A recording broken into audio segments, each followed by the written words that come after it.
The Indian Association of Structural Engineers, also known as IAStructE, was conceptualized and constituted in the year 2002 by a group of senior professional structural engineers from all over the country. IAStructE is registered under the Societies Registration Act 21 of 1860. IAStructE is a national apex body of structural engineers in India with a mission to promote structural engineering profession and cater to the professional needs of the structural engineering fraternity. In the short span of 2 decades, association has attained an eminent position in the professional field. Its membership is valued very highly in the profession. Since inception, IAStructE has been led by eminent structural engineers like late Shri Mahendra Raj, late Shri Shri Kumar Ghosh, late Shri Subhash Chand Mehrotra, Professor Mahesh Tandon, Shri Manoj Mittal, Professor R. Pradeep Kumar, and Shri Alok Bhaumik as its president. IAStructE is a permanent member of Engineering Council of India and interacts with the government on professional and policy matters related to civil and structural engineers. To expand its reach, IAStructE has collaboration with various international professional like-minded associations and institutions like IAStructE, UK and FIB for strengthening global connections and professional exchange. IAStructE's prime objective is supporting and protecting the profession of structural engineering by upholding professional standards and acting as a mouthpiece for structural engineers in India. IAStructE endeavor to ensure that its members develop the necessary skill in structural engineering and work to the highest standards by maintaining a commitment to professional ethics and standards. IAStructE is actively engaged in organizing several continuing professional development (CPD) courses for structural engineers to help them update their knowledge and advance their career paths. It also conducts refresher courses for young and practicing engineers and student-oriented programs. Seminars, workshops, conferences, technical lectures and discussions related to the latest technological advancements and case studies are also organized regularly for members to enable them to continuously update their knowledge and skill set by interacting with the best minds from the industry. IAStructE's activities are widely appreciated and known for quality technical contents. IAStructE is also actively engaged in publishing its quarterly journal Structural Engineering Digest (SED), code commentaries, professional guidelines, monthly newsletter, and Crossfall, a unique quarterly newsletter that confidentially reports structural failures and the lessons learned from them. IAStructE's publications are becoming popular with time. IAStructE has representation in various technical committees of BIS and IRC as well. Its members are actively contributing to National Code of Formulations. In the year 2020, IAStructE started National Awards competition to stimulate interest in the structural engineering field and to promote innovative thinking and creativity. The awards are presented to the winners in recognition of their outstanding contribution to structural engineering in the categories which include Outstanding Structure, Outstanding Structural Engineer, Outstanding Woman Structural Engineer, Promising Young Structural Engineer, and Best Master's Thesis in Structural Engineering. Reaffirming its commitment to professional excellence, IAStructE launched the accreditation program in 2023. This flagship initiative empowers practicing engineers to evaluate their competencies, identify growth opportunities, and strengthen the foundation for sustained professional success. IAStructE is currently operating from 4 regional centers, namely Eastern, Western, Northern, and Southern, having its headquarters in Delhi to inculcate the professional culture and provide handholding to the budding engineers. Joining IAStructE offers exclusive resources, mentorship, and networking with industry leaders. Members enjoy discounted registration for workshops, seminars, and events, along with discounted membership of FIB, opportunities for certification, career guidance, leadership roles, and enhanced professional recognition.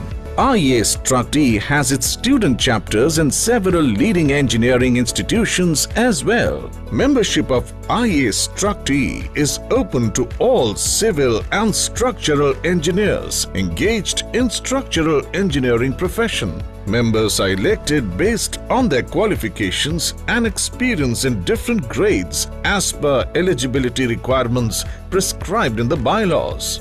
Each application is carefully scrutinized before electing the members. More information about IAStructE is available on its website www.iastructe.co.in.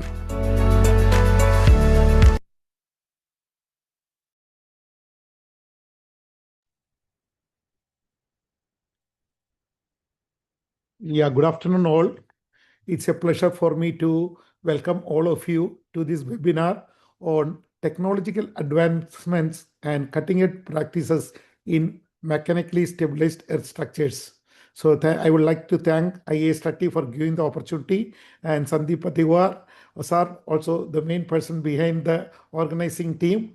And we have two eminent personalities who will be discussing this issue with us today. We have Soumyadeep Mukherjee and Subhajit Chatterjee talking to us on this particular aspect. If you look back in 60s, Henry Vidal came up with this concept of this reinforced earthfall or his experiments in the beach. From there, it has gone 70s, 80s, and now it has exploded into a big growth. If you look at the market in the construction industry in India and across the globe, it is only one product which has got 9 to 10% annual growth every year. In the consumption of geosynthetics and geotextiles and the RE wall, it is expected to double from now to 2030. So that is the fast track which is growing. But as the speed goes, there are problems coming in. We have seen across India the RE walls failures happening, some issues are happening. But thanks to this technology, because it saves us so much of land, saves us of so much of our rubble walls which was used to construct before, and so much of good engineering has come in that this is a technology to last. But now we have to understand the corrective mechanism, learn from it. So I congratulate all the participants who have joined in, and I am sure that we will have a rich experience. And please do ask your question. Please post your question in the chat box. We will take it up after the two presentation so that the presentation would not be interrupted and we can have a clear flow on that. And let me start up with the first speaker of the day. We have Soumyadeep Majumdar, who serves as the National Head of MSc Walls at Geoquest India Private Limited, where he leads strategic planning, business development, and technical delivery for reinforced soil structures across India. He has 18 years of professional experience and has worked extensively across multiple engineering and infrastructure domains, handling client management, project coordination, and nationwide operational responsibilities. He holds a bachelor's degree in civil engineering and MBA in construction management, which together strengthen his technical expertise and managerial capabilities in the geotechnical and the construction sector.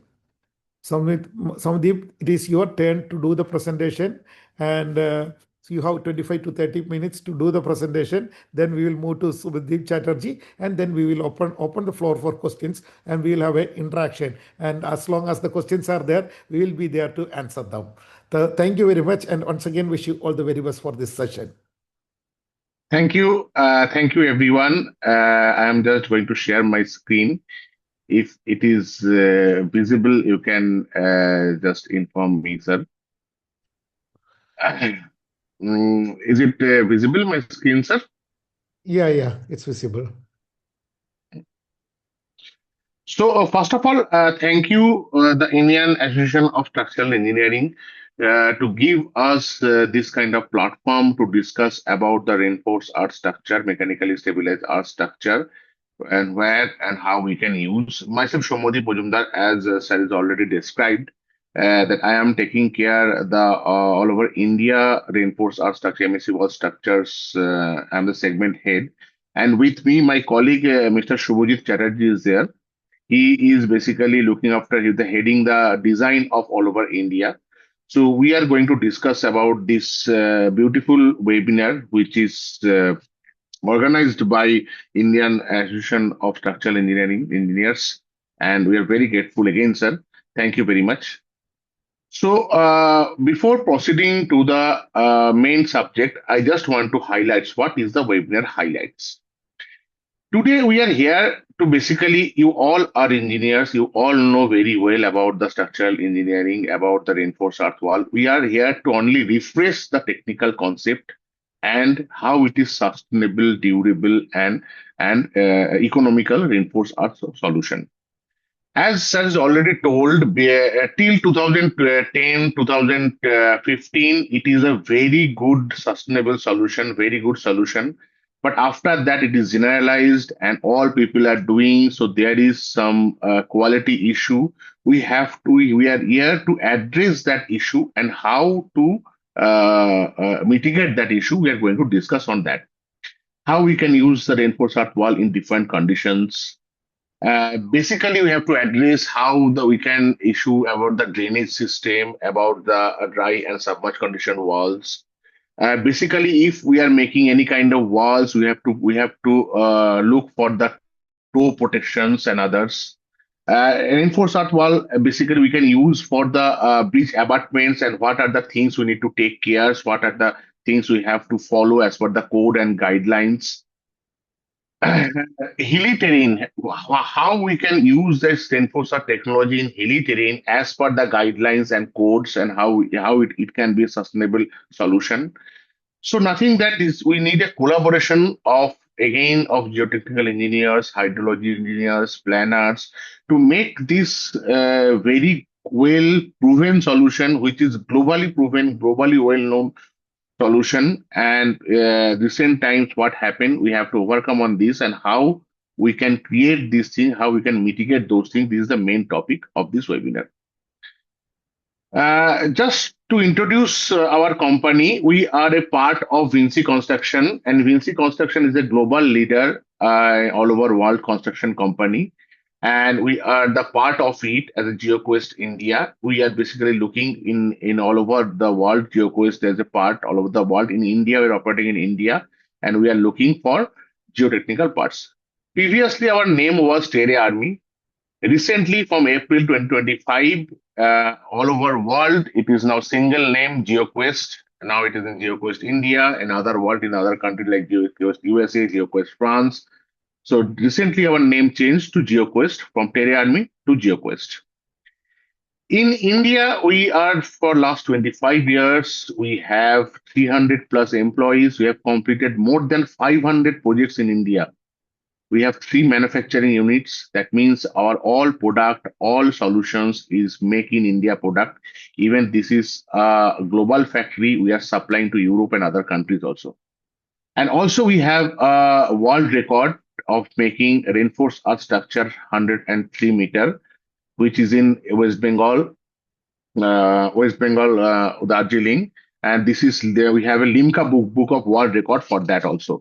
This is the main technology, reinforced earth technology we use for 103 meter height.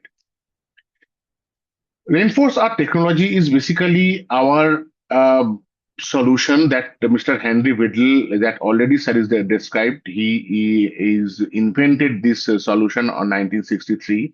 For last more than 60 years, it's proven, it's sustainable, it is durable, and it is used. So no worry about the solutions, no worry about the techniques. We just need to mitigate the challenges what we are facing.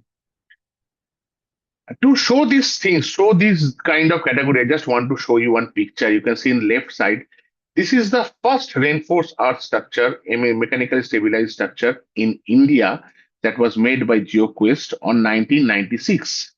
And in right side, you can see the recent time picture. I am showing this picture to just show you after 26 years also, it is a fully durable, fully sustainable solution. And this kind of finish we can achieve only we have to follow the code, the guideline, what is mentioned. What is the code and guidelines? I'm coming in the later part.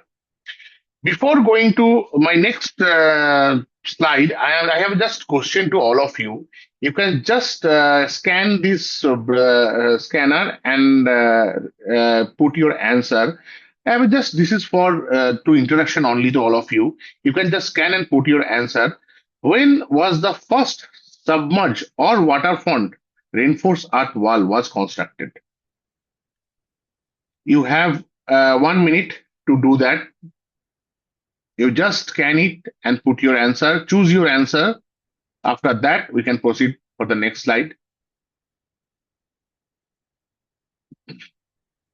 I am waiting for your answer. This is only for fun, only for the introduction to all of you. I got 5 responses as of now. It's interesting. Now I am getting very interesting responses. So at least I wait for 10-15 responses and we'll proceed further. Yes, so actually now we got 55% people said it, 50% people said it is 1970s. There is a 21% 2000, to a 21% 1950s, 1990s is at 17%. So actually, the first waterfront reinforced earth wall was made on in 1970s. Actual year is 1969. It is in France, and this is a recent time picture. Again, I am showing you this kind of sustainability durability we can maintain if we are using the reinforced earth structure. Another question. This is for a fun. Just when I want to ask you, when was the first reinforced soil abutment was constructed? You already have the answer in my previous slide. You have already have my answer. This is for a fun to interact with you. You just scan and put your answer.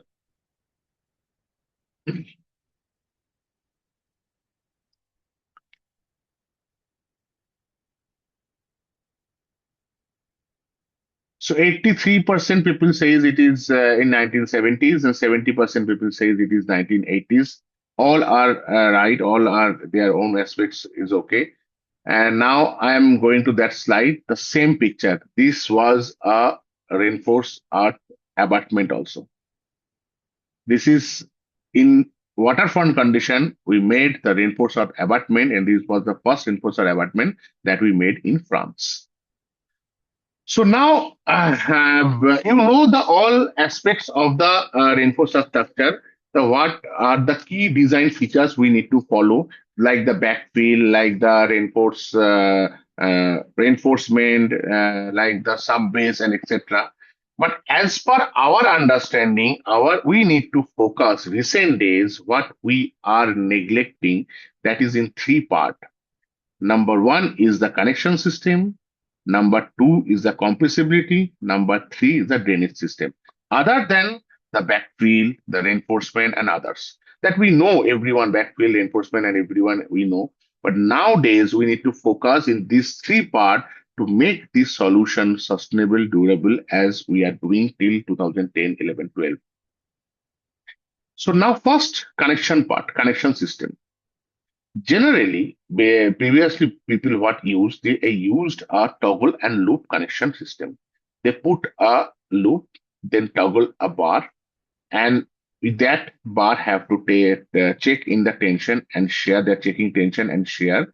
And when they put reinforcement there was a not proper load distribution. Then after there is a point load generated, and when this load generated, there is a trend to bend the bar. So we have to design that bar properly. We have to design the bar with tension, shear, and bending. And as per IS code, we have to put galvanization on that bar, and after that only we have to use that bar. So this is the main thing that we need to do while using the normal general technology toggle and loop bar. The bar should be minimum 16 to 25 dia, and that should be galvanized. We have to design it properly. That we are not doing. We have to focus on that. Now, to mitigate the challenges, because while designing the reinforced structure, we have to focus on the reinforcement, we have to focus on the bar. We have developed a new type of robust connection system, that is we call a core connection system. You can see that connection system is purely code inside of the concrete. We are generating the strength from the concrete only, and the design checks we done with the LTDS pull out concrete. The main advantages is no steel. Steel is not required. We no need to focus on the steel. Is galvanization and is the cost. We can save the cost. We can save the time, and that should also a third party testing should be done on this kind of connection system. And this connection system is as per the IS code. So whatever we are going to discuss, whatever is going to, we have to follow. We have to follow only the code, only the guideline. Using that only, we can make a good, sustainable, and durable solution.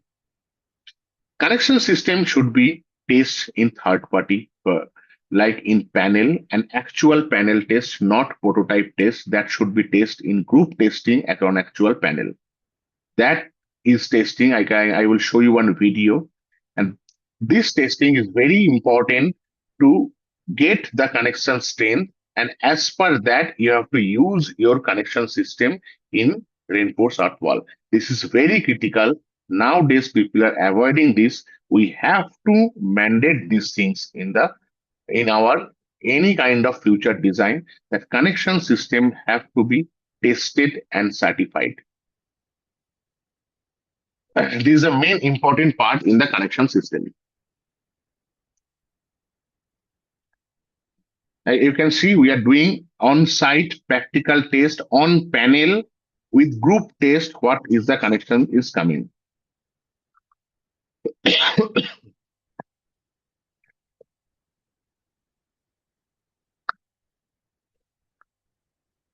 So after this connection system, when it is done, that should be with a third party test certificate. Each and every connection system should have third party test certificate where the connection strength is have to mention.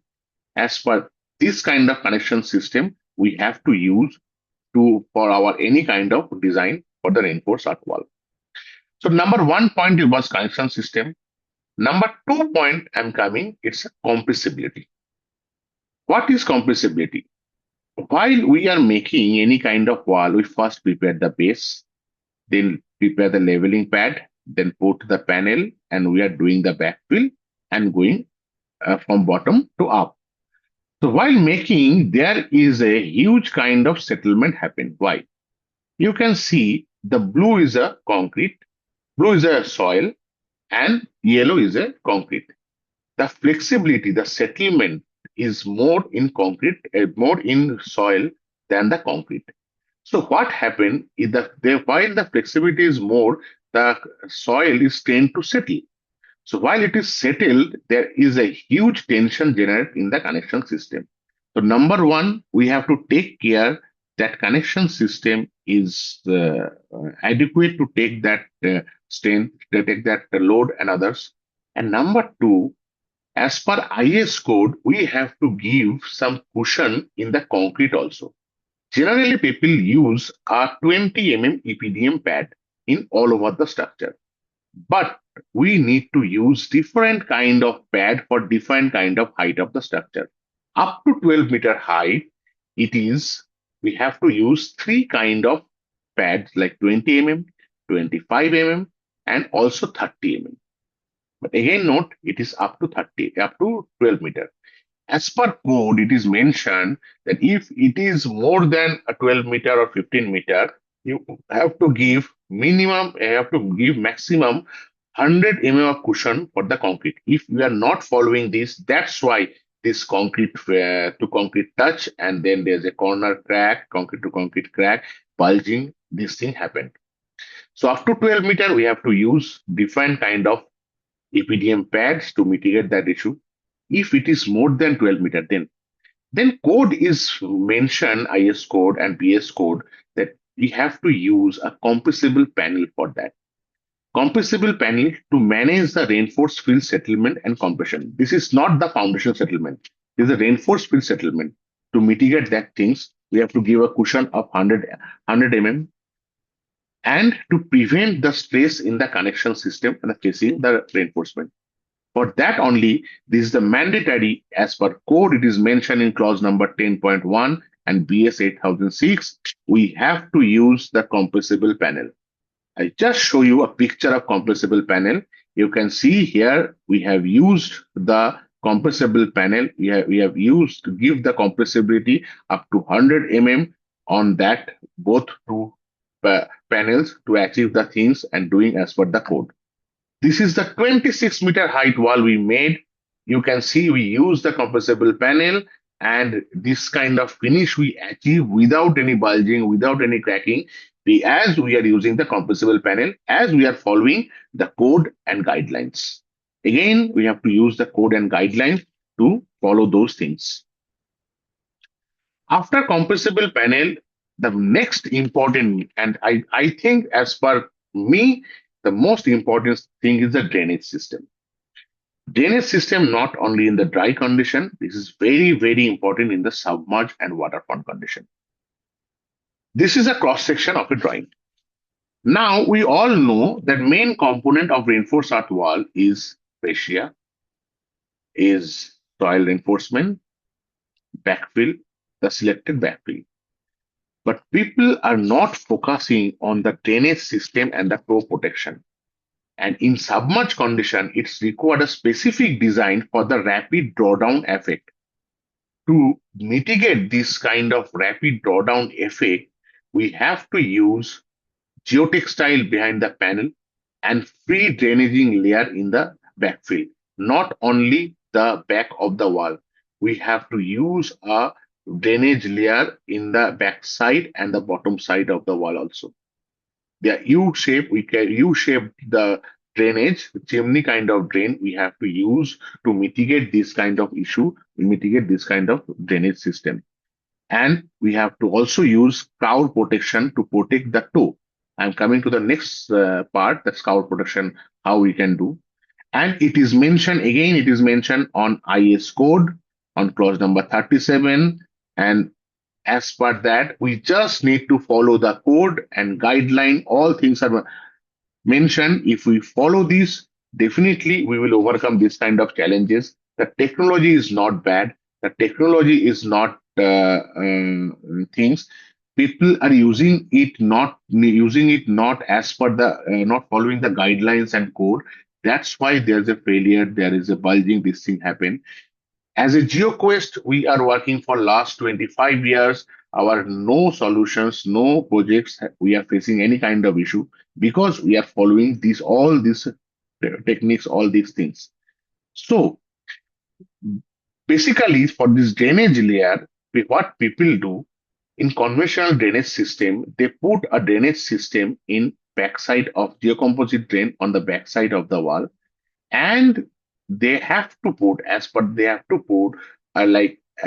this drainage system with conventional gravels and others.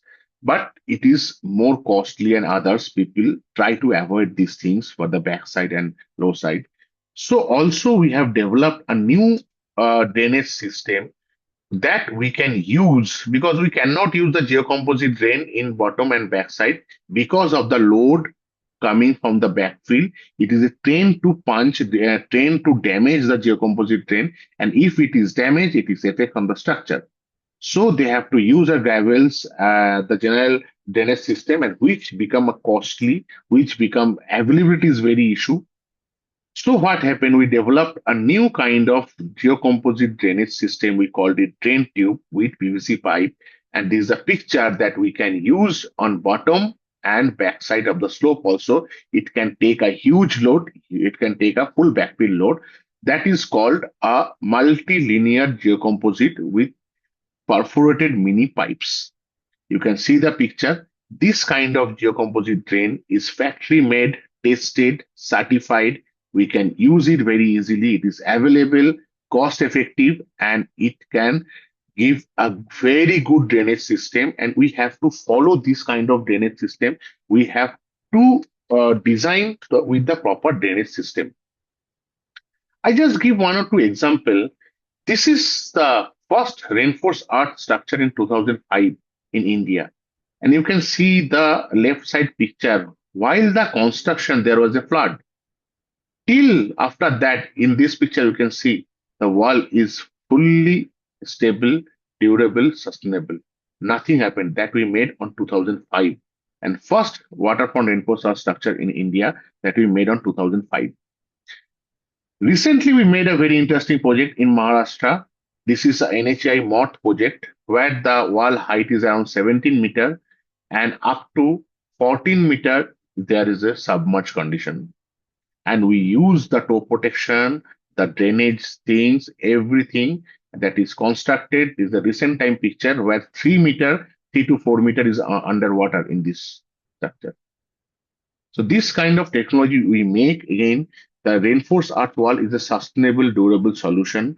No problem in this solution. We have to use the proper things. We have to follow the codes and guidelines so that we can mitigate the challenges what we are facing. Now, regarding the scour protection, as I discussed, basically scour protection, whatever structure we made, either it is reinforced earth or RCC wall, we have to put a scour and toe protections for the scouring and erosion.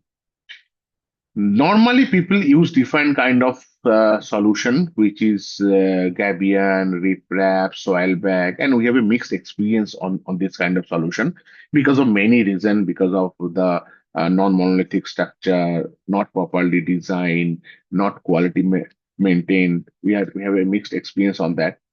But in Hill Road manual in SP for IRC SP 44, it is clearly mentioned that fabric form erosion matrix we can use for any kind of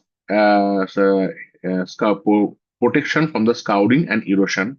And this matrix is a very good permanent solution, very easy, very quick to use, and very cost effective and time saving solution. I just want to give example that there is an embankment, there's a water HFL. We have to protect that embankment from the scouring and erosion. Whatever solution we provide, and after that also, there is a chance of scouring from that side. That what the solution concrete form mattress, what we are discussing, this is a flexible solution because inside that there is a cables there. So whenever the scouring happen from that side, it can launch. It can launch and protect the entire structure from the scouring. This is the main advantage of this kind of solution. It is flexible solution. It can launch and it can protect the full structure or embankment from any kind of failure happen. There's a different kind of mattress. It is not a product. It is basically a design solution as per the geotechnical data, as per the hydrological data. We have to design it, and as per that, we have to use it. We have from filter point to urban unit, environmental mattress, articulating block, and we can use it on embankment protection against dry or wet, guide burn river, and underwater application. It can also do underwater. We no need to stop any kind of water that can be installed in underwater very easily, very quickly. This is a scout protection picture. You can see this kind of aesthetics you can come, and while finishing the structure, it become a full monolithic structure. This become a full monolithic structure, and that is the reason it become a fully permanent, durable, and sustainable solution. Construction methodology of this technology is very simple. We just need to do mechanical compaction. We need to do a bed preparation, not very smooth. We just need to dress and prepare the bed, the surface dressing, normal surface dressing we have to do. After that, we have to put the geotextile or the drainage drain tube, the drainage system. We have to unloading the mattress, and then mattress is done. We have to pour the grout in the mattress. This kind of finish will happen very quick time. In this project, we have used three kind of mattress. Above the water is filter point, under the water is articulating block, and to launch for the flexible end is the end armor blocks. If there is a scouring further, it can be launched. So I just want to share one video. Recently, we did a project in Ganga River where the entire stretch, this is the entire stretch of around 1 kilometer that we have completed within uh, one and a half month. And this solution was for this Gabion structure. You can see the above Gabion structure. Gabion wall is there. To protect this Gabion wall, we have installed this fabric foam mattress. The total stretch is around 1 kilometer that we have completed within 1.5 months.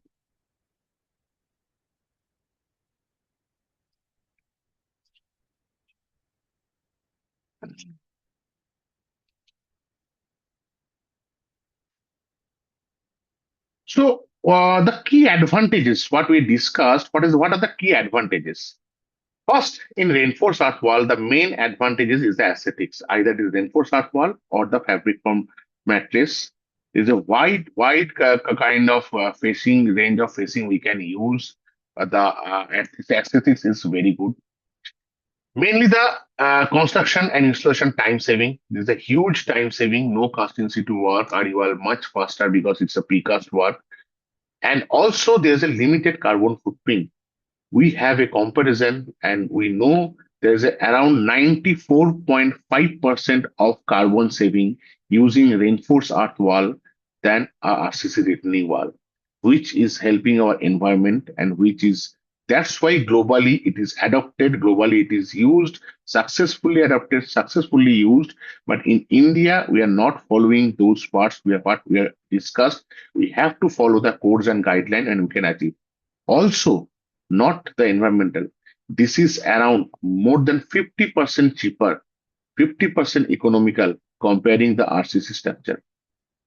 So the structure what we are making as per if we follow the code, our structure should be the economical, environmental friendly, and faster. And also, we know we can make it durable and sustainable solution because it is proven. And I hope after seeing these things, the end of this webinar and others, people may believe on the structure what they believe in from last 2010, 11, 12. After that, after it is generalized, it is morely published, people are not using it properly. If we can use it properly, we can make a very good and sustainable solution. So this is my part. So now I want to just invite Mr. Subhajit Chatterjee, our technical head, for next part, if he can just share his views and he can continue. Yeah, Soumyadeep, thank you very much for an excellent presentation. Quite interesting and well presented with each steps. What are the critical factors and importance thrust on the drainage problem, which many places they look in, and the gap between design and reality. Everything has been pointed out, and what all has to be brought in has presented very well. Thank you very much for the wonderful presentation and the beautiful summing up which has done. I know the audience will have many questions to you. We will wait that. We will have Subhajit Chatterjee now addressing us, and he serves as the national head, Tecno Commercial Services at Geoquest India Private Limited, where he oversees technical strategy, commercial operations, and most importantly, client-centric solutions. So he makes sure that the solution is specifically made for the clients, and he has got over 20 years of experience in civil and structural engineering. He has contributed to diverse projects spanning infrastructure, power, oil and gas, and related sectors, bringing strong design and multidisciplinary expertise. He holds a bachelor degree in civil engineering, providing a solid foundation for his extensive professional accomplishments. Subhajit, now it's your turn to enlighten the audience with the latest technologies and the engineering skills happening in the field of this wonderful subject. I say this is one of the most happening subjects in the field of civil engineering. And in addition to the numbers, somebody pointed out, I found that it saves so much of land area where we have rubble walls and RCC retaining walls with the key and toe taking so much of spaces. Everything is saved with the MSE walls coming into place. Now over to you, and we are all ears to you to listen to the wonderful session. Thank you. Thank you very much, sir. And thank you very much for introducing me so nicely. And I'm truly honored and privileged to have this opportunity to speak in this prestigious forum. Presence of distinguished practicing engineers and, esteemed academicians, enriches this forum by helping us to enhance our knowledge on various topics related to civil engineering. And, there is theory and there is application. And what I have noticed that IAStructE always, blends both of these seamlessly. And, I have participated in some of the webinars arranged by IAStructE, and in every occasion, I was immensely benefited. So, in keeping with the same spirit and legacy of IAStructE, I would also like to, touch upon the portal guidelines and also their applications, real world applications, right? So we are now come to a very, very compelling and interesting phase of this webinar. Since its inception, the invention of this technology by Mr. Henri Vidal, to till date, the solution or the technology has evolved to a significant extent. Right, nowadays we get to see many advanced uses of this technology. So here I would also talk on two such major applications or advanced applications. One is true bridge abutment, and the second one would be on landslide mitigative measures and widening of hill road in the valley side through the use of reinforced earth technology. So thank you very much for your attention. Let me start with the first application, that is true bridge abutment. It's a beautiful application, and through this application, actually we can have an alternative solution to the traditional RCC abutment. So there should be always a plan B with a plan A. So if the plan A is the traditional RCC abutment, then the alternative practice is true abutment through the use of reinforced earth technology. So in this 3D picture, you can see that the superstructure, which consists of girder and deck, that is resting on a small foundation. And that small foundation, I will tell the name later. So that foundation is resting on reinforced soil. So there is no substructure and foundation of the traditional abutment. So in this solution, we have actually replaced the substructure and foundation of the traditional RCC abutment, but the superstructure remains the same.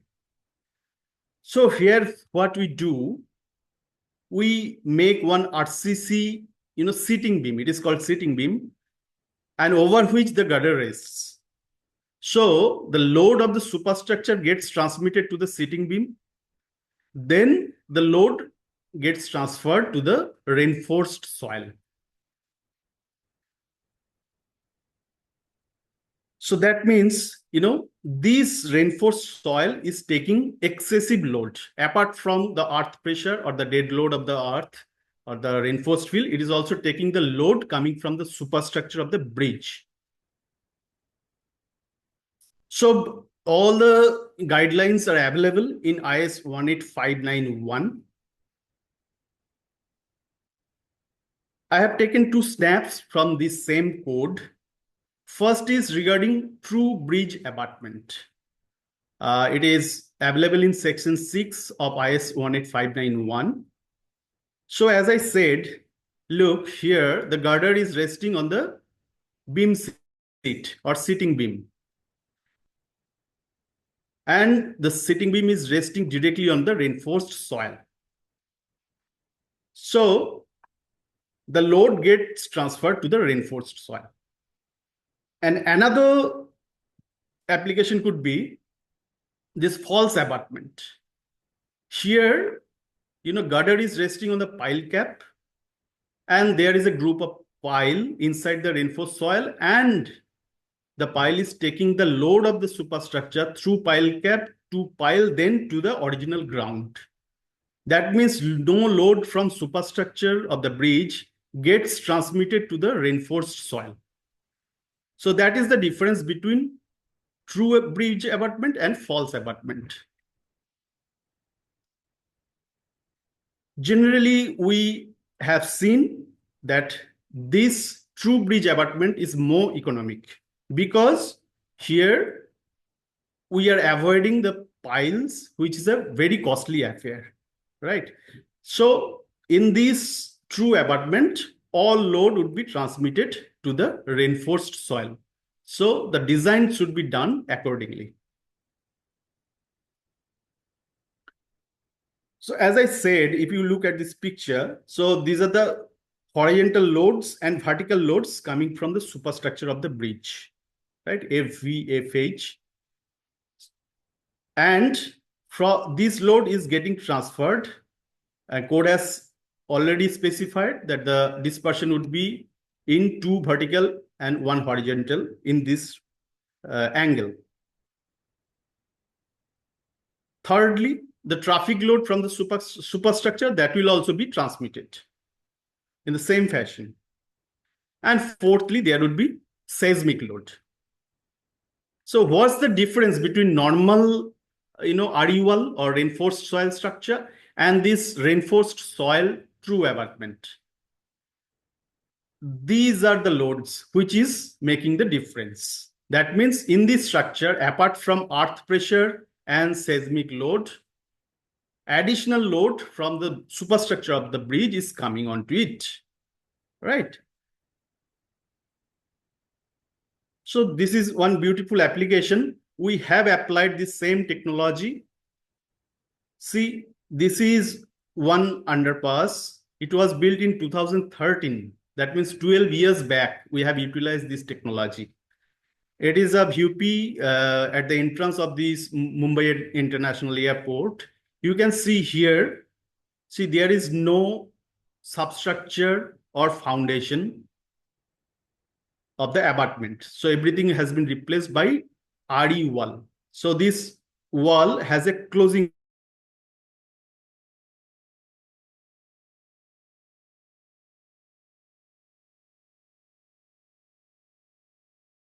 Right. So here one aspect is this sitting beam shouldn't rest directly onto the RCC panels of the RE wall. That is where many mistakes have been made, right? People, without caring for that, they place this sitting beam directly on the RCC panel. But these panels are not designed for that. If you place the sitting beam directly on the RCC panel, then all the compressive load would be transferred to the panels. So that way the panel may fail or bulge. So that is one common mistake that has been identified by even, NHAI. If you go through the circular, you will get to read this.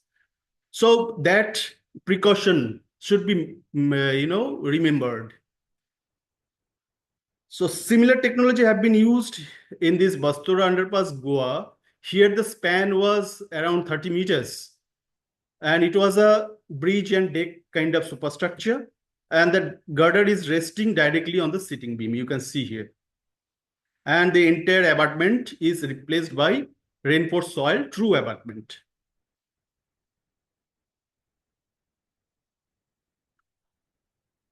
Here, the box kind of underpass has been replaced with this, a solid slab as a superstructure, and this true abutment is replacing the 3 sides of the box. Another application you can see from this, here also it was a girder and deck kind of arrangement, and all the superstructure is resting on this sitting beam. Recently, in 2024, we completed one such project in Zedmore, Jammu and Kashmir.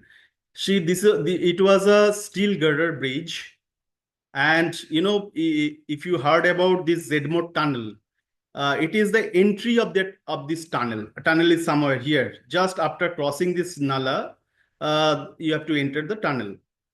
So this bridge is resting directly on reinforced soil through abutment. And you can see this, toe protection also, because it was a hilly, river stream. So we had to think about, toe protection through the use of this technology that my colleague Soumyadeep explained to you. So this was applied here. So we took care of this, water submergence also here. Similar things can be used in case of ROBs or flyovers. So key benefit, if we talk about, the construction process is very rapid, because we know that RE or any kind of RCC in situ construction is time taking. So if we want to save some time, this technology can help us.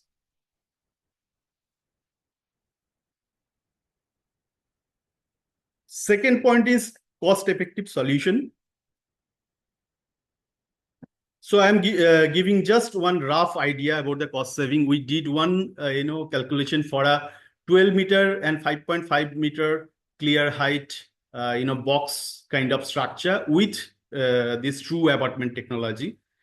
And we got to see that, for traditional system, this much was the cost. And for using this, the right side was the traditional system. It was with box VUP, cost was this much. And for take abutment, the cost was this much. So around 30%, 33% cost was saved. So it's not only about cost saving, actually, we could save enormous time also using this technology.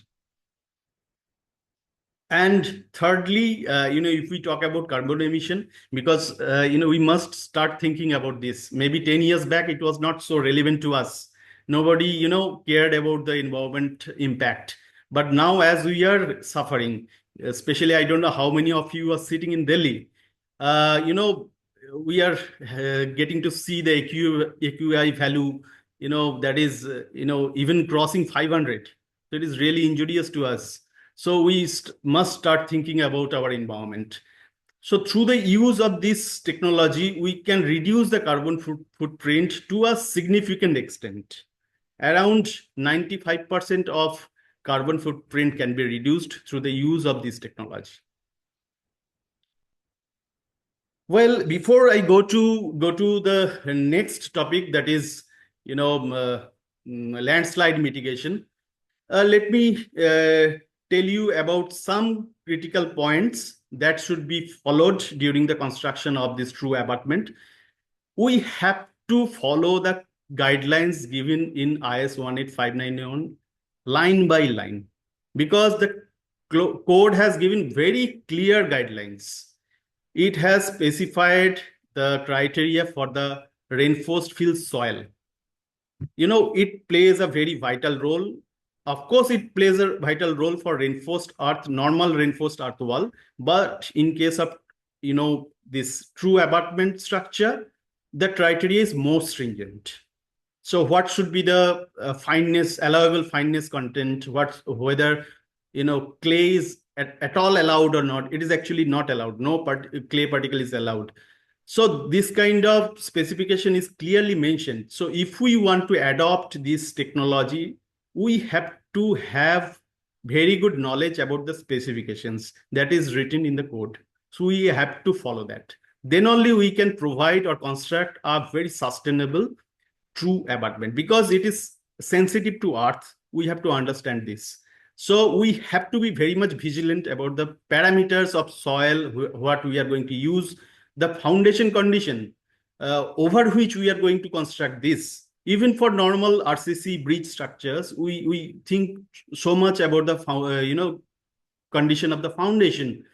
How is the bearing capacity? What is the settlement criteria? Or how much settlement is possible there? So based on that only, we decide whether we will provide a say spread footing, or we will use deeper foundation in the form of pile foundation or well foundation.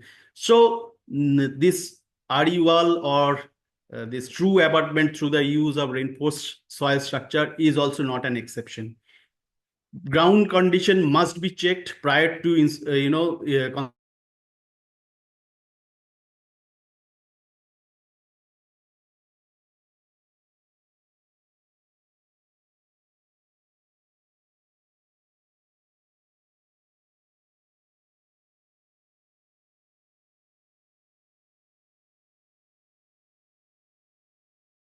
construction of such structure.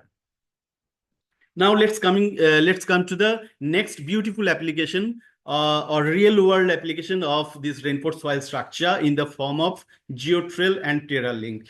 Geotrail and TerraLink are the terminologies that we use, but in general, the code IS 18591 has given clear guidelines about this. One is reinforced soil wall or slope, and the second one is reinforced soil sword structure.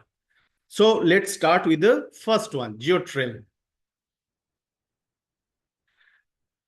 So here, we are constructing this reinforced soil structure. So you can see at the fascia could be of different type, and there would be some retained fill, and in front of that, there would be reinforced soil fill. So whatever pressure that will come from the retained fill has to be taken care by the reinforced soil fill. And there are reinforcing elements. These horizontal lines are nothing but reinforcing elements. Then there is a fascia here. Instead of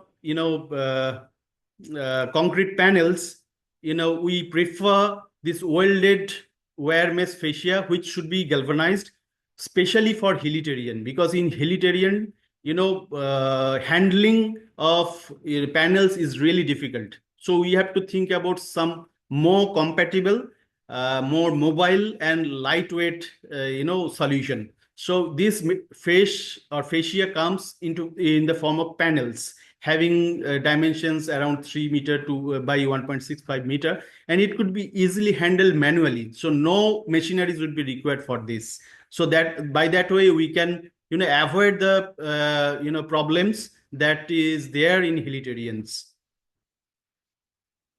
And the connection should be mechanical connection. So there are many connections available in the market in the form of friction connection, friction-based connection, but we always prefer mechanical connection. Even code has given guidelines for this, especially in high seismic region, mechanical connection is a must. So out of our vast experience, we have seen that mechanical connection has given satisfactory result. So we should adopt mechanical connections, not friction. That is our opinion. Maybe others can have some different idea, but out of our experience, we can assure you that mechanical connection system gives a far better, satisfactory, and robust solution. So this kind of structure can be built as a wall, maybe vertical, absolutely vertical 90 degrees or more than 70 degrees, or as a slope also, maybe equal to or less than 70 degrees also. So we don't have any restriction. If we use concrete panels, we have to build only 90-degree fascia. But through the use of this galvanized wire fascia, we can play with the angle. So in hilly terrain, that is really helpful. We have to play with the angles depending upon the circumstance or project scenario. So we have that flexibility in our hand. Let me play a video. I hope this will give you a very clear idea about the construction process of such geotrail technology.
Right. So I hope you got a fair idea about the construction process. Look, if the height is enormous, generally what is quite normal in case of hilly terrain, there, construction of RCC retaining wall is really difficult because, if the height is beyond 10 meters, it's really difficult. But in most of the cases in hilly terrain, we get such circumstances where the height of structure would be 30 meters, 40 meters, even more.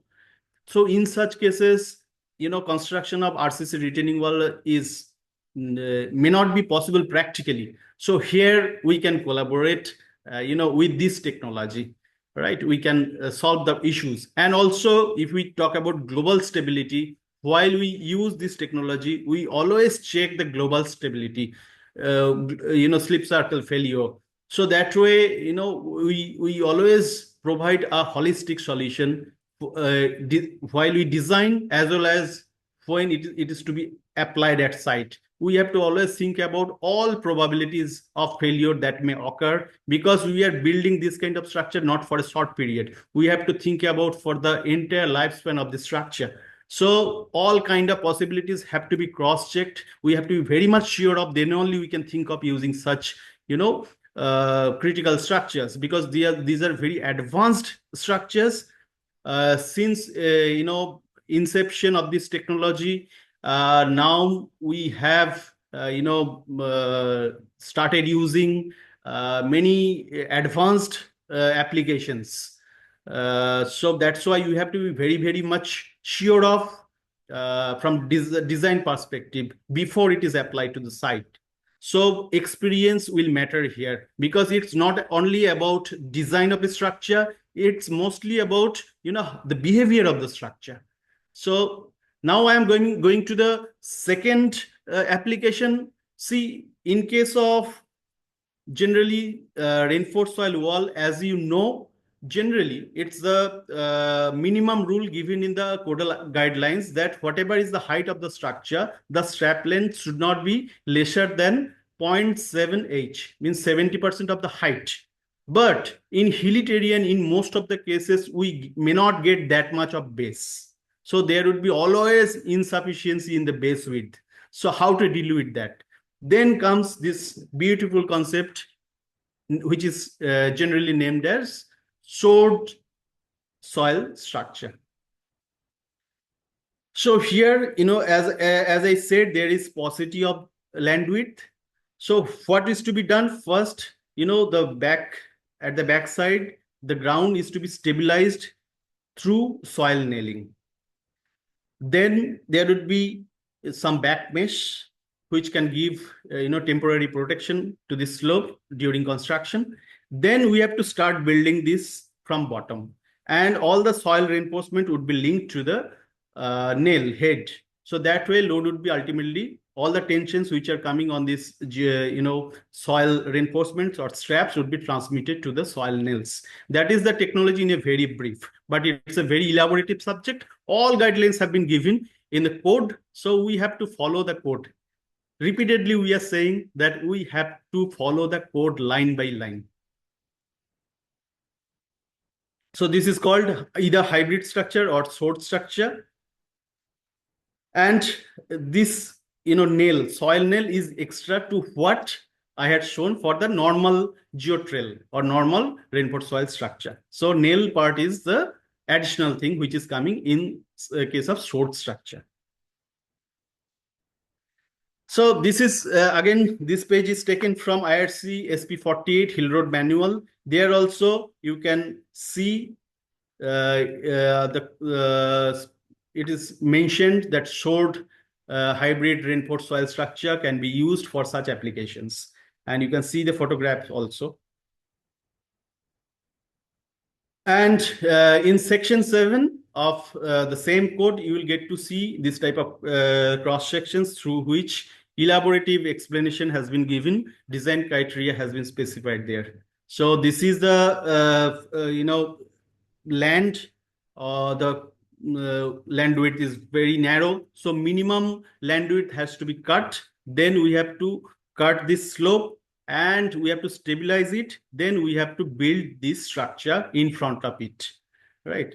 So I'll show you in this animated video how the construction is done for such kind of structure. Suppose this is a hilly road, and now we want to extend the road. Suppose it was a single lane, now we want to make it a 2 lane or 3 lanes. Then we have to widen it, because many a time cutting the hillside is not suitable, especially if the hill is very steep and very tall. Then cutting any slope always disturbs its stability. So it's very much preferable to avoid such cutting of hills. Better we should not disturb the natural stability of the hill slope.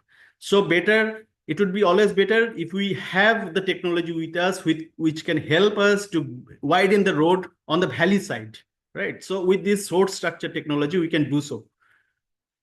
Look, now this road needs to be widened. There is a landslide already happened. So first we are inserting soil nails. You can see here, these are the soil nails. Holes have been drilled, then nails have been put there, then grouting has been done. And these lines which are blinking, these are nothing but subsurface drainage system in the form of semi-perforated pipes wrapped with geotextile, so that it can take out the water from inside. So, subsurface water creates lots of nuisance in this kind of structure. We have to take out the water so that the extra pore water pressure is not generated. So subsurface drainage system is very, very important. Then once the slope is stabilized, now we have to build the rainfall soil structure in front of it. Now, please look here where I am showing it by the pointer. So as I said, then after nailing, we inserted the back mesh, and beneath back mesh, there is Norwegian geotextile, which will work as a drainage path to the subsurface water. Then we are building this reinforced soil structure from bottom. Then we'll go up to top. So you can see in the animated video, also in this picture, stepwise. This is the galvanized panel that I was telling. Say, look, a single lever can handle it. It's so light.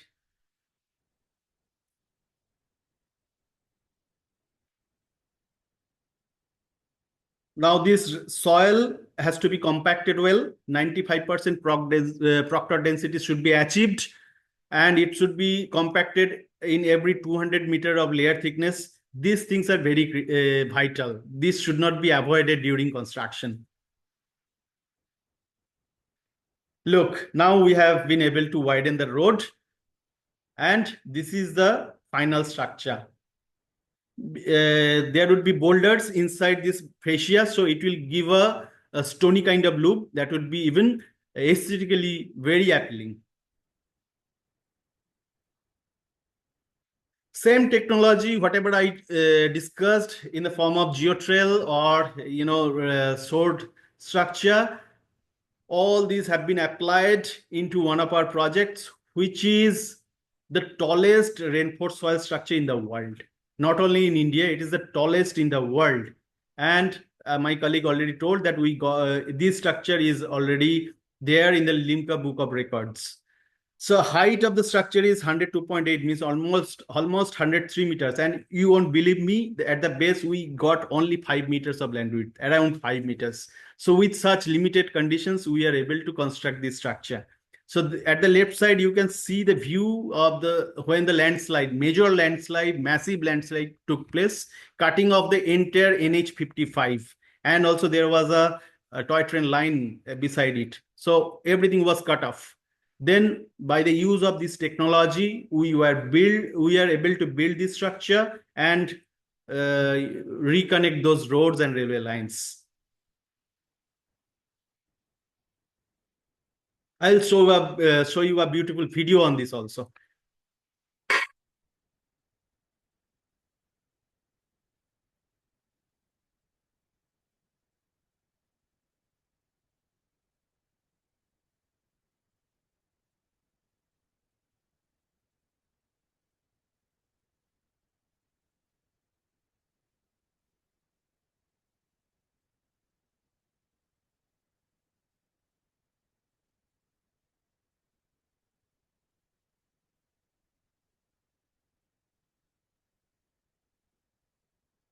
You can see soil leveling is going on. Then they are fixing this dampness.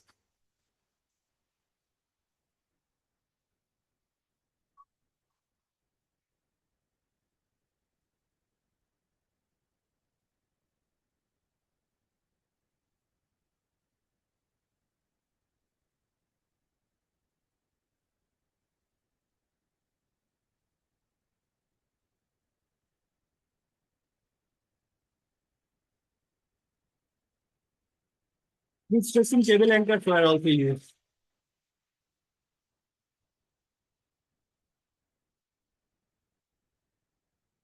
These are the semi-perforated subsurface drainage pipes.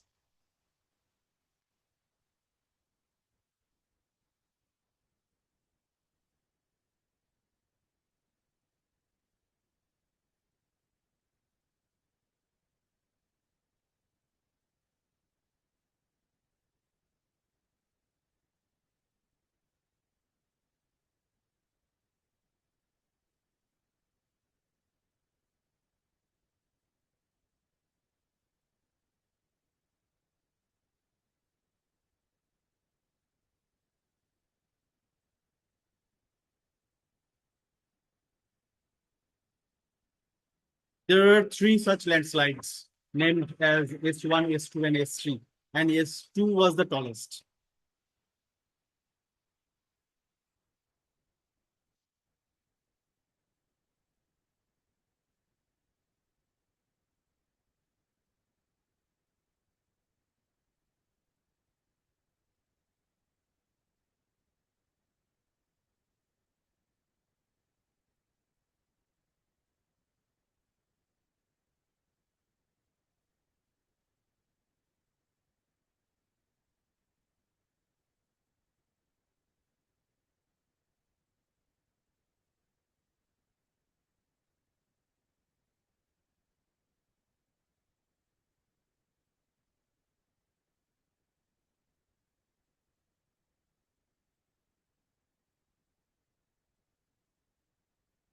So I actually showed you this video for a particular purpose. Now look, we have been able to build a 103-meter high tall structure, which is tallest in the world, and we have built it in India. So now, we are getting to see failures of small height structures having 10 meters height, 8 meters of height. In those kind of structures, we are getting to see undue bulging and other problems. So it's really painful to us because we are the inventor of this technology. We are the originator, and now people are using it. So they are making some mistake during application. Technology is time tested. It is being used worldwide. So there is no problem with the technology. It is problem with us. We, the engineers, are responsible for this, and we have to take more responsibility now so that, there is no question raised against the entire engineering fraternity. So we must abide by all the specifications which have been written in the code. Now I am showing you some of the pictures. It has been used in railways also, in Soumyadeep, Jammu and Kashmir, having height of more than 40 meters. In similar railway applications, you can see we are doing this. We are using this technology in Sikkim, Rangpo.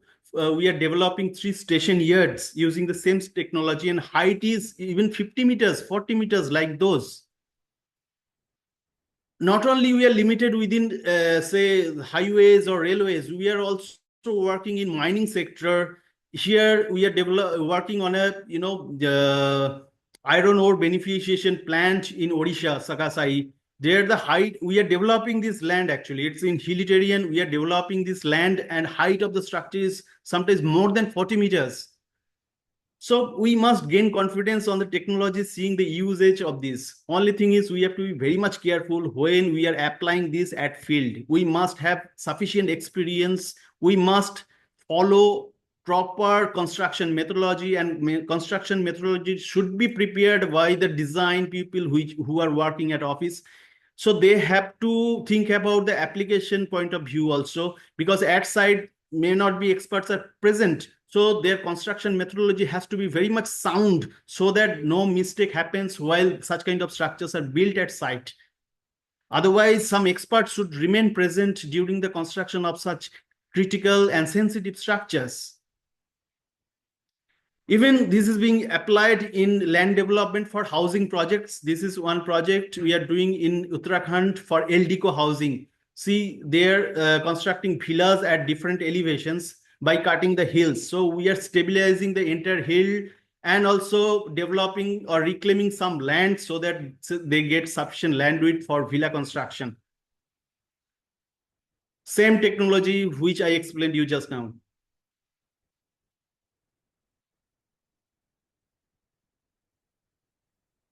So I am almost at the end of this our presentation. So let me summarize what we discussed so far. As I said, we feel proud to be the inventor of this technology, thanks to Mr. Henri Vidal, who invented this. So after this invention, the technology has evolved to significant extent. And we are present operating in India for last 30 years. We have gathered vast experience, and experience counts. You know, as I was telling, it's not all about mathematical design. It's mainly about the behavior of the structure. And we can understand this through our experience only.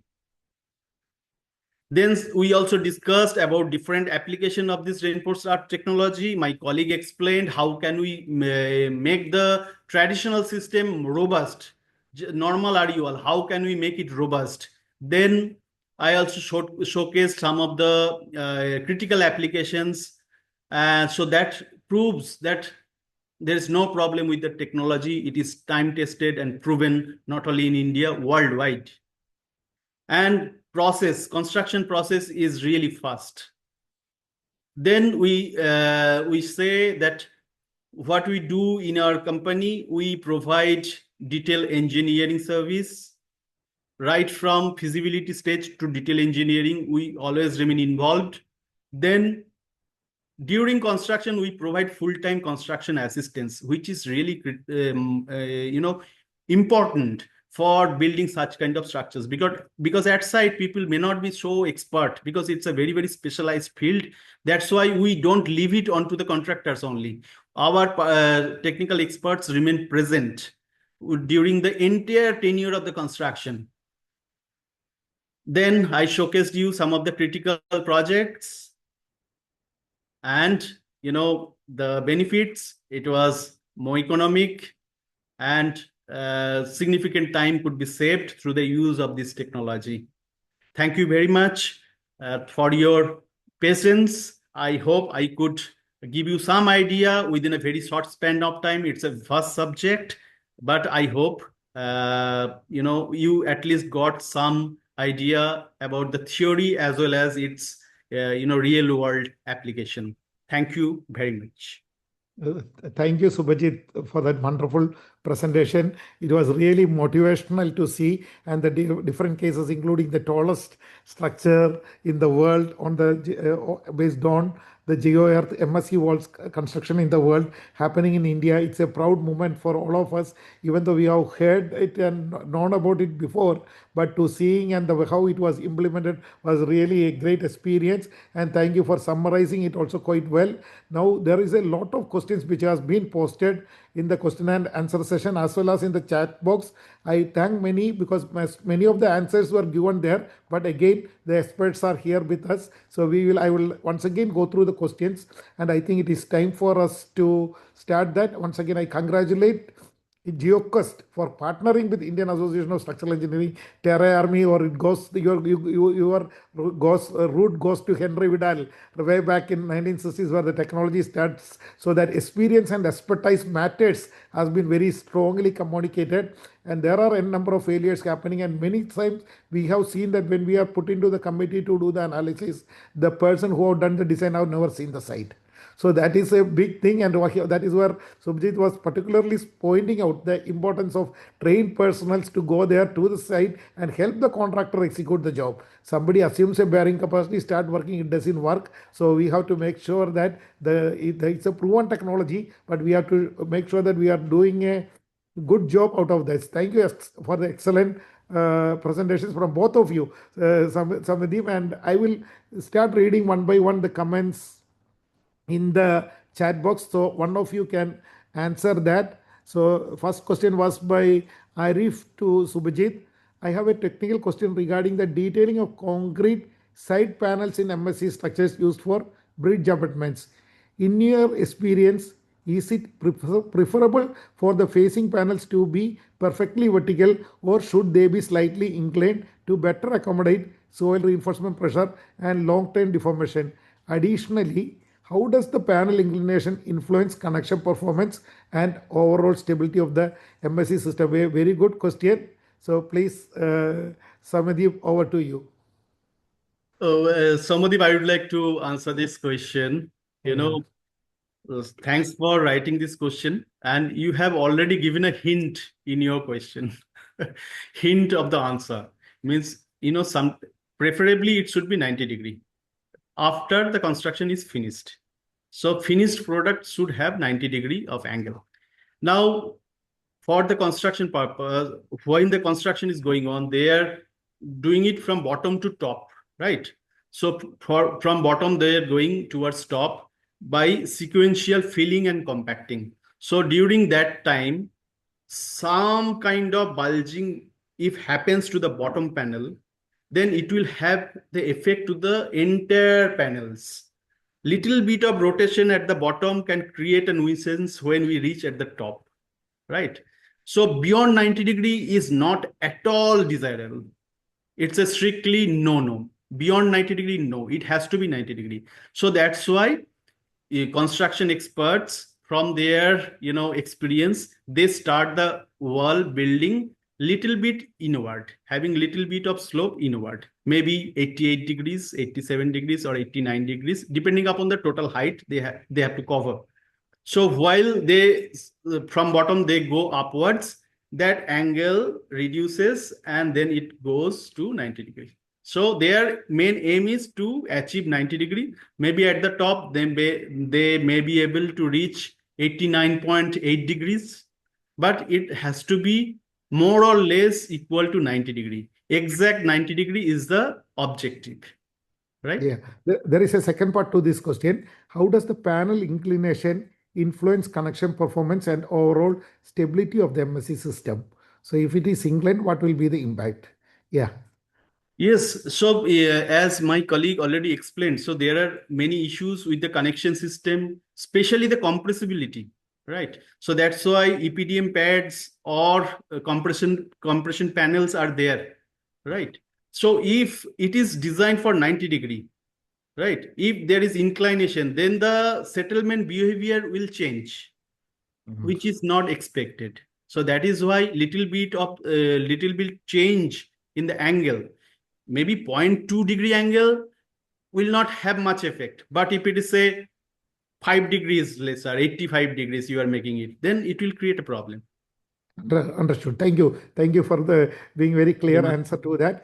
And there is one question from Durgesh Prasad. He wants to know what is the grade of concrete used in manufacturing MSC wall facing panels. To Soumyadeep, please. Yes, I think it is already answered in the chat box. No, but I want the experts also to reconfirm that. Yes, so since M35. You people are the experts on that. Yes, correct answer is M35 grade of concrete. Thank you, Bhaskar Reddy, for giving that answer. And there is one more question from Arif Junaid. In seismic zones, how do you evaluate dynamic strain compatibility between MSC reinforcement and facing panels near bridge abutments? Can I repeat? Should I repeat the question once again? Yeah, a little bit. Yeah, please. In seismic zones, how do you evaluate dynamic strain compatibility between MSC reinforcement and facing panels near bridge abutments? Okay. So whatever I could understand from your question, see, it's a hinge connection, right? When we connect it, maybe through mechanical device, when we connect these straps to the panels, that connectors, we form a hinge. So, you can understand that hinge is free to rotate, right? So it can rotate. So it is not a rigid connection. So that way, that effect is nullified, right? Okay. Thank you. Thank you for the answer. And there is one more question. Are there any advanced protection method for MSC reinforcements in chloride exposed bridge environments beyond standard galvanization? Okay, so if the environment is hazardous, in such case we have some development in the technology. See, one thing is we have to think about the corrosion of the mesh, but more important thing is the corrosion of the reinforcement, right? So that's why we have some special product for that. Normal polymeric straps should not be used if the hazardous condition doesn't permit, because code has given the limitations for pH values. So if it is beyond that, then some other specialized polymeric straps should be used, which is tested against such corrosive environment. Understood. Thank you. So there is one more question again from Arif Junaid. What is the performance of GeoLink under long-term creep of GeoGrid reinforcement? And how does the GeoLink connection handle high tensile loads in bridge abutment MSE walls? So the question is on GeoLink. GeoLink, maybe it's very specific. So, it's not discussed in this forum. So if we need to go in detail on every aspect, we would require more time. So I hope for But you can briefly just give a hint on again in GeoLink also, so it's nothing but a hinge type of connection. So that has been specially designed. So again, it can rotate. So it's not a rigid connection. Understood. So one more question is GeoStrap is better to or GeoGrids is better? So I think Soumyadeep can answer this question. GeoStraps or GeoGrid is better? Yes. Actually, we cannot say if this is better or this is bad. As per the condition, as per the uses, as per the requirement of strength, we have to design it properly. And as per the design, we have to use the material. Okay. So again, we have to follow the code. We have to follow the guideline. As per that, we have to design, and whatever suits, we have to use this. Fine. Thank you. So regarding the mechanical soil compaction for MSC wall, which key tests are required to verify that the backfill meet design specification? So whether grain size, Proctor, CBR, which are the key tests is the question which has come up. Okay. Already, answered in the question itself. Proctor Yes. density should be checked, during construction by sand replacement method, right? And grain size distribution should be checked before using that particular soil. So before using the soil should be tested in the laboratory. Grain size distribution, its plasticity limits. Plasticity index should be lesser than 6 for normal RE construction. So material, the reinforced fill soil should be less plastic. Actually, it should have good drainage property. So all the specifications which have been mentioned in the code, that should be cross-checked, cross-verified before using it to site. So samples should be sent to the laboratory, a nationally accredited laboratory, and tested.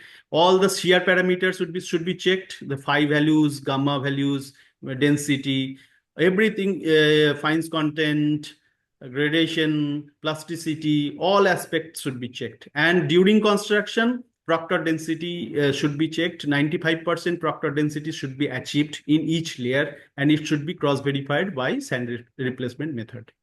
Thank you. And then CM Patwara has a specific question. Is there a specific solution for constructing retaining walls of up to 3 meters for real estate project boundary walls? So I think he would like to know whether this any specific suggestion you will have for the 3 meter boundary walls. Look, it's a 3 meter height only. So RCC wall is, well accepted technology. You can use it, no problem. And especially if it is in plain land, then what's the problem, right? And, you can opt both, but RCC wall is also applicable there. Yeah. Yes, if the space is available, the required space and land is available, you can use the RCC wall. No problem on this. Understood. So Vibin Agarwal wants to have a question. There is a recent NHI circular restricting the use of RE wall behind the column type abutments and partial height RE walls. What is your view on that? Look, I explained that during my presentation. Yeah.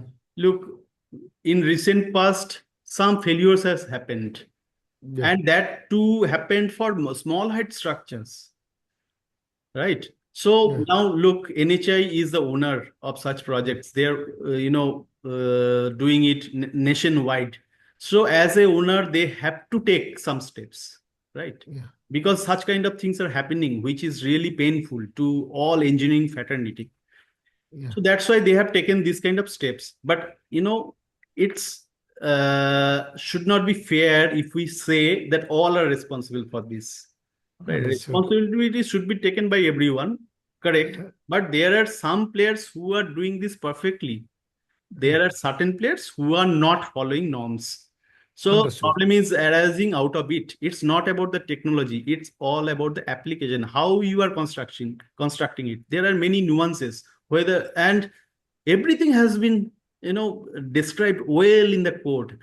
Yeah. Only thing is So whether following code is a very important yeah. aspect. So instead Yeah. of restricting the use, better if we can be more vigilant, more stringent about what is going on at site.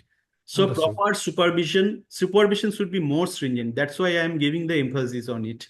But as a owner, client has said this. Now we are also discussing with them. Let's see. But technology, as you can understand, we are building 103-meter height tall wall. Yeah. Why Yeah. these things will happen for 10-meter height even? There is Understood. some problem with the application. Yeah. So there is again, Bhatwara sir has got one more question. Are there specific solutions to hilly terrain foundations where the soil has scored out from the beneath? So there is a scoring happening at the bottom. Is there any specific solution for that? Very good question.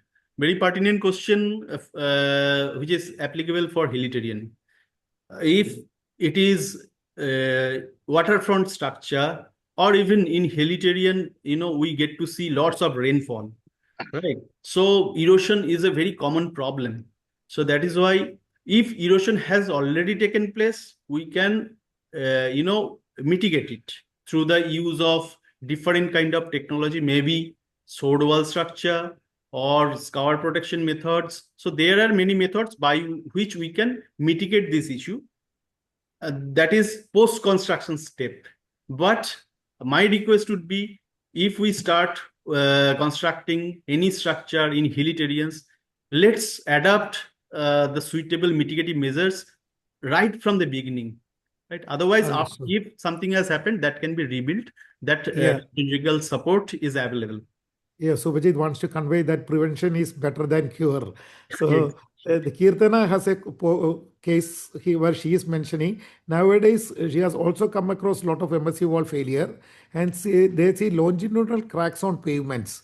They have given geotextile for drainage purpose. Still it failed. Wall got bulged. What are the potential causes of this failure? I think they have clearly mentioned that, but then over to you once again. Yeah, if there is longitudinal crack on the road, then I am not seeing any video, I don't know exactly what has happened, but apparently listening to what you have written, if there is longitudinal slope, longitudinal crack, that means there could be some bulging issues, could be some settlement related issue. What I am feeling, there could be some settlement related issue. Yes. Yeah. But So there could be many reasons for this. We have to be case specific. It's case specific. Yeah. In general, but then it's a general guidelines for the people. Thank you very much. And one more question. There are a few more questions. So, if the site consists of high water table, is geosynthetic material suitable if the water table is high? That is the question. Yes, Mr. Chatterjee, I will answer this question.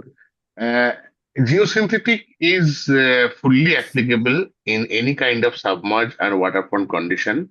As I already showed in my presentation, that we already constructed from 2005 and in India and 1969 from France. So there is no issue using geosynthetic in waterfront conditions. Yeah. Soumyadeep, you have one more question. How do you integrate geosynthetic or granular drainage layer in MSC abutments for long-term performance? How do you integrate the drainage, geosynthetics or granular drainage layer in MSC abutments for long-term performance? Integrated geosynthetics and the granular drainage layer.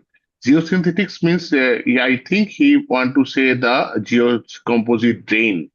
Geosynthetic means either you have to use geocomposite drain or you have to use the granular material. And it is preferable that don't go with the normal geocomposite drain. You have to use the special kind of geocomposite drain which can take more water, which can release more water pressure, or else you have to go the normal conventional drainage gallery. Yeah, and there is one question from a very good friend of mine. Srikanda's channel wants to know, Central Government Secretariat issued a notification stating codes need not be followed and not following codes are not illegal. What is your take on this? I think Subhajit and Saudi both were very clear on that, but I want to hear from you. Code should be followed. That is one thing I can tell you. See, Yeah, code has been written by many experts. yeah, Some of them are from having vast knowledge they maybe they're distinguished practicing engineers. Some are maybe from academic field, so they collaborate with people who are working and those who have vast knowledge theoretically. So in the code committee, there are all kind of people having vast knowledge on this subject. So that has been written. That means many thoughts had been provided to write each and every sentence, each and every word. They cross-check it 100 times maybe before publishing it. So let's pay respect to the codes. That I is have one more point on this. Sir, yeah, code is basically who don't know. For if you are doing a new thing, you have to follow the code and guideline, then you can build a very good solution. But if you know, like sir, if like the Srikanth sir, if I know I used to use, if I want to do something, it is not illegal. Yes, it is right. Legal, illegal is not right. But if you don't know, you are new, we want to do our things, you have to follow the code. Code is a guideline to make a good structure. Thank you. Thank you. Thank you very much. And Hemant has one more question. Which of the fascia is more durable in terms of functionality, panel or block? panel or block. Yeah. Okay. Which is a better material for the fascia? Okay, so both of these are in use, but a code, again, I am taking reference from the code. Code has given particular guidelines for the use of block fascia, especially if it is generally block fascia is used with friction connection, right? Yeah. So which is weaker than mechanical connection. Yeah. So that is why, especially in case of high seismic zone, our code has restricted the use of block fascia. In zone 4 and 5, even if you use block fascia, you have to use mechanical connector for that. So there is some limitations for the use of blocks. For panels, no such limitations because panels always come with mechanical connection. Understood. So Mr. MVP Rao has a question. If vegetation grows, a panel gives way. Is there any technique for repairing that or rehabilitate the wall if the vegetation goes in the panel? Vegetation grows, then what happens, sir? If you please. Yeah, if vegetation grows, a panel gives way. Is there any technique to repair or rehabilitate the wall if the vegetation is growing there? See, if say small reed or grass grows, it will not create any problem. But big trees, those should not be allowed. So if you get to see such saplings growing, then we have to cut it. So it falls under regular inspection and maintenance, right? Understood. So little reed grass won't create any problem. Only big trees are not at all allowed. Yeah. Smriti has a question. Do water pressure need to consider while designing the reinforced soil wall? Water pressure Yes. need to consider. If you are using in a waterfront on submerged condition, we have to design it with a drawdown effect with water pressure release and others. And if it is a dry condition, we have to give a proper drainage to pass the water. Yeah, so I think this will be the last question because I know there are so much of appreciation which has come in. I have just kept conveying the appreciation from all of them to both of you. There were so many excellent presentations, and from some of the most illuminaries people who are in the field has also listened to both of you, and there this thing is there. So there is one question from Badwara. He's asked that is there any development on earthbag wall technology as well? Earthbag wall technology is the question. Earth bank wall. Yeah. Presently, I'm not in a situation to tell that. Doing something in our R&D department, but still not in a state to tell open up something. into the public. Yeah, So I think with this we will take a call on that. So Sir, also I have shared my mobile yeah, number in yes, the I was chat just box. about to say So that. Please. if anyone have any question, you can call us anytime. We are very open to answer all of your queries.